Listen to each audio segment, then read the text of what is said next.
पुण्यातील सारसबाग आज आणि उद्या बंद राहणार आहे। पुणेकरांकडून मंदिराच्या गेट समोर आरती करण्यात आली। शहरामध्ये प्रतिबंधात्मक आदेश लागू केल्यानं सारसबाग बंद असणार आहे। सारसबागेतील मंदिर मात्र दर्शनासाठी खुलं राहील।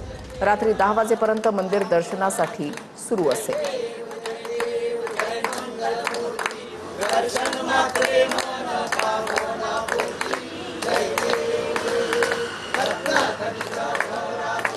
सारसबाग हे गणपतीचं मंदिर आहे, त्या नावाने ओळखलं जातं, त्यासाठीच असतं। पण तिथे जाऊन ईद साजरी करायची, त्याचे डबे खायचे, त्याची घाण आणि कचरा न उचलता असंच परत जायचं की दुसऱ्या दिवशी हिंदूंना कळलं पाहिजे की आम्ही येऊन गेलो होतो। मंदिर कशासाठी बंद केलं? तुम्हाला तर एवढी का भीती वाटते? कोणाची भीती वाटते? प्रशासनाला, राज्य सरकारला?